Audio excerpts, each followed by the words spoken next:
Man, today was a struggle. Did a night shift last night. Got home around 8, went to bed around 9. Woke up at 1. The bladder woke me up. It always does. Around 1, 12 o'clock, I always have to get up to go to the toilet. And then I kind of rolled around in bed for 30 minutes and I thought to myself, let's just get up and do the training now and I'll get back to bed. Walked outside. It's like boiling outside. 37 degrees, it says on the phone. In the shed, in my garage, it was probably 40, probably even more than 40. So much so that my phone overheated when I got to the squats and I lost a whole bunch of footage because the phone overheated and it just switched off. I didn't realize this, so it was about 5 or 10 minutes worth of footage there. I just did a one take for the squats. Got to the phone and I realized it didn't really capture anything. It just caught the initial bit with the bar. So these iPhones, I've got an iPhone 12 and I think these phones have like a large portion of them is metal. And as we know, metal is a good heat conductor. I've got this skylight in the garage that I don't know if you guys can see it, but it's got a tin roof. And then there's one skylight, basically lets light in.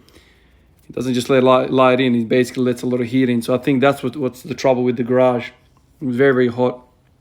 It's a lot cooler outside. So when I'd walk outside, there's a cold breeze or a breeze, some sort of breeze. It feels cold to me when I walk out of the garage. It was hot, man. It was hot. I think the biggest problem with these night shift duties, night shifts over the summer is this period here because I have to wake up and I have to train basically in the peak of the day. I remember training in my old address, the previous house that we lived in. We had this, if you guys, some of you guys that kind of watched those videos back then, not last year, the year before. I remember walking outside one day, it was like 45 degrees in the shed, it was probably freaking even more than that. And I remember it was like 2 or 3 o'clock in the afternoon. I'd walk outside and put the bar on my back and I couldn't even have the bar on my back because it was too hot to hold on to. So I remember then putting water on the bar. Oh my God. So those are my least kind of, I don't want to say least favorite, but definitely the most challenging sessions because heat is something else, man. So for the fellas for the guys in America, so 37 degrees, I think it's around 100 Fahrenheit or whatever. 40 degrees is around 100 or something like this. So it's freaking hot. I know some of you guys are from Canada and you're saying you go like minus 40 degrees. So it's like, if that doesn't explain that we're on the other sides of the globe, it's the opposite sides of the globe. I don't know what does. So really, really hot. On days like this, I generally like to get up and have early sessions before the heat. It's just a better quality in terms of training. I'm saturated, I'm sweaty, I'm bothered, I'm underslept, underfed. I haven't eaten anything since, God, it was probably around 3 o'clock last night in the morning. So far from ideal sessions, but as you guys know, I don't think about this too much because some of my most impressive sessions of my life have been after night duty with all these type of kind of difficulties, lack of food, lack of sleep, maybe even the conditions are bad. You just kind of embrace it. The worst thing is when you come out of the house and it's a nice air-conditioned house and that initial 5 seconds, you're like, Jesus Christ, what a contrast. That's the worst thing. It's really funny how the body works. It kind of gets acclimatized fairly quickly. So I remember there was a period probably 4 or 5 years ago. Yeah, it was around 4 or 5 years ago. My son was just born. My son's now 5. Where I basically did cold showers throughout all of winter. So when I say cold showers, I don't mean you go in and you do everything you need to do with warm water and then you flick it to cold at the end. Nah, man. I'm talking about walking in the shower with the shower off and just getting underneath it, saying a couple of prayers to whoever your almighty is, and then just flick that thing on. And for the following minute, probably minute and a half, 2 minutes, it is hyperventilation. It is just full on. This is kind of when I first discovered the benefits of cold showers. And so I did that all of winter. So I did not touch warm water all of winter. So whatever, 3, 4 months, 5 months, something like this. All of the cold kind of period in Australia here. It gets pretty cold, especially if you're doing it in the morning, man, like at 5 o'clock in the morning. You're pretty much, it's very, very cold, right? So I did that. And what I found about that, the most interesting is that I rarely got cold. So I'd walk out in the middle of freaking winter. It's raining and whatever. I'm in shorts and a t-shirt. I'm cool, man. I remember my wife was telling me, like, cover yourself up when you sleep, man. It's freaking freezing out here. Like, you're going to freeze, so you're going to get a cold. But my thermostat, I don't know what you call it, man. My temperature regulation center in my brain was just, it's all cool, man. So we'd often have fights about air conditioning in the house, about heating in the house, because I'm like, you're killing us here. It's boiling. It's because my body just got acclimatized to freaking cold showers. And so, warming the house up where everyone is warm, I'm there boiling. I'm there like walking around topless in the middle of winter in the house.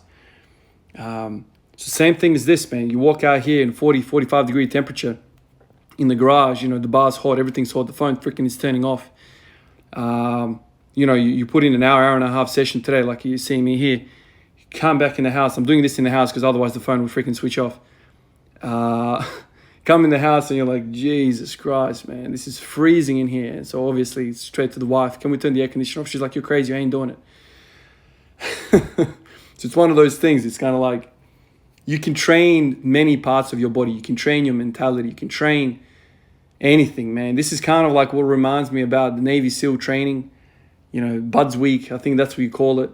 These dudes are put through living hell, right? And it's not about being mean to these guys or whatever. You're just literally preparing them for the worst freaking scenarios they could ever imagine out in the field.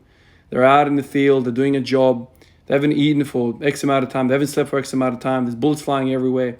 They have to shit and piss exactly where they're lying, they can't move, they have to be in the sniper position for like 3 days until the target comes in. It's 50 degree temperature in the middle of the desert. That's the kind of stuff that they train during these type of weeks, Buds Week or whatever. Lack of sleep, just complete mental torture. Every single element that you can challenge human being with, you challenge it. And this is to prepare them so that training is even worse for what's out there, on the job. So that's kind of where these sessions fall in. I mean, this is far, far, far away from what I just said about Navy SEALs. But how many guys would walk outside in their first 5 seconds and be like, oh, screw this shit. Like, this is way too hot. I'm getting in the house. It's too hard because they got acclimatized to perfect temperature in the house. They got acclimatized to, warm bed, well-fed, well-watered. Never did they kind of venture into these extremes. And I think these extremes, we often talk about this, man. Like, there's so many different ways of training. These extremes is what sets you apart. Because when you go back to that normal condition, perfect gym condition, music, salts, all that stuff, you're going to be like, my Lord, this is easy. I just freaking came out of a 45 degree sauna doing these damn deficit pulls. Freaking phone switching off, everything switching off. I'm drenched, dizzy, underfed, underwatered, all that sort of stuff. And I smashed that. This is easy.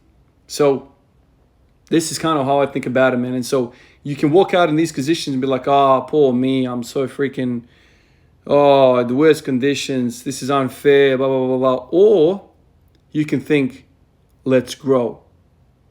Let's grow, man. Let's grow. Because the harder this thing is right now, a good day will come around and I'll have that perfect contrast. I've often said this, and a lot of people say this, man. You don't really know what happiness is until you feel sadness, man. You don't know the contrast, man. This is the cruel thing about the world, man. The life we live in. You can't go from comfort to comfort to comfort to comfort. Because eventually you're like, this is not comfort anymore, man. This is just normal. And so then you want more comfort, more comfort. Think about drugs. This is exactly how drugs work, man. You take your first point of meth, you're like, mind blown. This is the greatest thing. Next time around you hit it, you're like, it's a little less effective. A little less effective. You do that same dose, 1 point of meth for whatever. I don't know what it works for the first couple of months. And you're like, man, I'm not really getting much out of this. Let's go 1.5 or 2 points.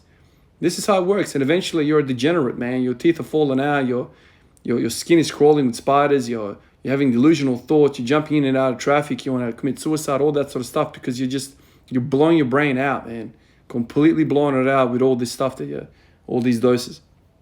This is how I think about it, man. It's all about regulating these centers in our brain, these reward the stimulus that we get for reward. You know, you have to have some discomfort in your life, man. When I walked back into this house after being an hour and a half out there, I was like, man, I live like a freaking king, man. I live like a king. I'm picturing people in this world living in 50-degree temperature, and there's no, I'll just step into the house and it's like perfect temperature. That shit doesn't exist for a vast majority of people on the planet. It is what it is. If it's 50 degrees, you're copping 50 degrees, man. If it's 0 degrees outside, you're copping 0 degrees. It's like very little manipulation of temperature, man. I went from like a sauna straight into like a perfect temperature. I'm blessed. This is what I'm thinking to myself as I walked in. Wow. But if I never went through, that session, if I never went out and had that discomfort for an hour and a half, I would have never appreciated this moment, man. Never. This is how it is, man. This is what training is. Like, biology can be superimposed to many different elements in many different areas of life. This is how training works. You freaking hit it hard. You make the conditions really bad. You're doing heavy sets of 3, heavy sets of 5. You're pushing those reps, pushing those sets. And then you finally wash away that fatigue over a period of time.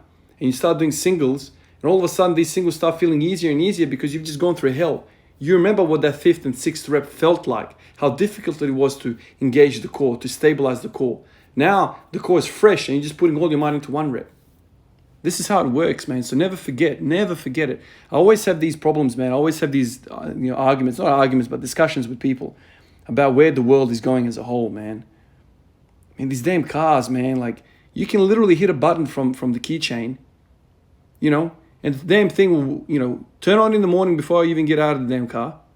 You will hear the steering wheel, hear the seats, perfect temperature inside the car before you even get outside. Man, I remember in the mornings, man, like my Evo is not very much it's not a comfort creature car at all, man. It's very much a raw thing. But dude, in the morning, like when it's cold, man, I get out, man. There's no air conditioning. I got to freaking get this thing moving, man. For the first minute or two, there's no aircon. It is what it is. It's like maybe even 5 minutes, I'm not going to get any heat out of the damn thing. But now, all of these luxuries that are being afforded to us, I think they're making us weaker, man. Because we are going longer and longer without these moments of discomfort. And I'll have people in my life that talk about, I want to get out of the bed, perfect temperature, straight into a perfect temperature shower, straight into a perfect temperature car. Why would you want to deviate away from the optimal? And I'm like, well, deviating away from the optimal, going away into that discomfort area is where you grow, man. That's what's going to make you appreciate that warm bed. Man, I don't know if you guys have been like running out in the middle of, cold as anything. You're running, it's raining. You remember these moments, man, how frozen your fingertips were. You couldn't feel your nose. You can see the breath. So you come home, you have a warm shower, get in bed, and you're like, wow, man, I am a king of existence. And this is where I think people get in trouble with depression and anxiety and all these types of things, is because if you keep going in that linear, let's say, progression of comfort, it gets to a point where you can't go anywhere else, man. You've hit the freaking peak, man. Other than bloody taking a syringe and injecting it straight into your damn eyeball, there's nothing else you can do. And once you've done that, what are you going to do there? Like, you run out of the freaking, this is it. You felt the greatest feeling in life. You're done. I've said this in the past, man. I don't know whether you guys have remembered this. Meth, man. Meth is trash, man. Meth is trash. I've seen people fall apart because of meth. It's something like 16-fold the endorphin release. Okay? 16-fold more endorphin released than an orgasm. So if you think about sex and a natural human being, the orgasm, sex, right? It's probably the highest thing that we can feel in terms of endorphins. This is it, man. Like, that brief period of time is what makes us feel amazing. It's what's made the human existence happen, right? It keeps you coming back, and we repopulate and whatever. It keeps moving on. So that's the best we feel, man. Imagine hitting a point of meth. This is 16-fold, okay? But there's a price, man. There's a crazy price. Because once you've felt that crazy release of endorphins, nothing else in life will ever be the same, because all of a sudden you have a different scale. Sex used to be 10 out of 10 once upon a time. Now you felt meth, And you're like, meth is 10 out of 10. This damn sex orgasm business is like a 4 or a 3, even less. It's nothing. It's nothing like it, man. It's far from it. So what do you do then? Well, then you're freaking depressed about everything in life until you hit your meth. Everything gets rescaled, man. Everything gets rescaled. It's like that for everything, man. You can't go too long a period of just abusing the highs. You have to have a palate cleanser. You have to have a moment where you're like, damn, I'm going to go in the middle of the freaking summer into the garage and work at 45-degree temperature. Why? Because then everything else is going to feel amazing, man. So I remember there was a study done. I don't know where I read this or I can't even link it for you guys. I could probably do a search and have a look later. But the Russians, man, they did this thing where they were doing cold water immersion therapy. So these guys who were they were diagnosed with clinical depression. Okay, clinical depression. So this is like proper depression on heavy medications for many, many years. Resistant to treatment, that kind of stuff. These Russians, man, were putting these people into icy cold water for like a 10 or 15 minute periods. And what they were able to do is, after a certain period of time, they were able to remove the medications from these people. They were able to wean these people off these heavy ass meds because the brain started recalibrating. This feels absolutely horrible, man. Icy cold water, straight in, bang. Something happens to the brain, you're like, this is horrible. You come out, you're like, I'm so happy to not be in there anymore. All of a sudden, you're feeling great about life. Because I know a way which you can make life real bad, and that's going to the damn icy water. All of a sudden, you've rescaled to a degree. So I think it's really unbelievable. So, back 4 or 5 years ago when I did the cold showers for 6 months, man, you could be having the worst day of your life, right? You turn that damn cold water on, you're underneath it, you're copping it for a sweet 10 minutes. You come out and everything looks a little bit better. Life has a bit more color to it.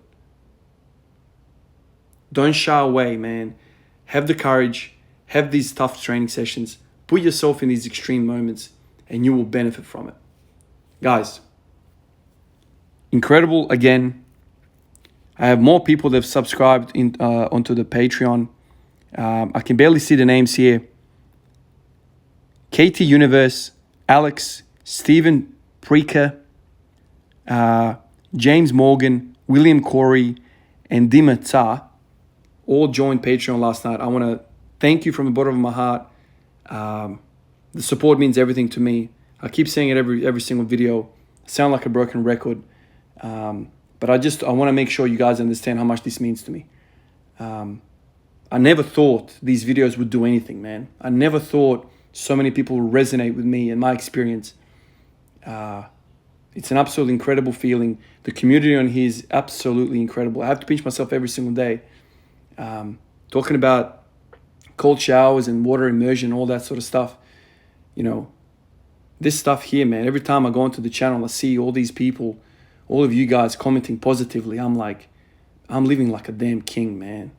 Like, what did I do to deserve this? And every day, something beautiful happens like this. People jump on Patreon, go out of their way to support me on my journey. That's an incredible thing, man. It's an incredible, incredible thing. So thank you, guys. I really appreciate it. Catch you guys in the next one. Peace out.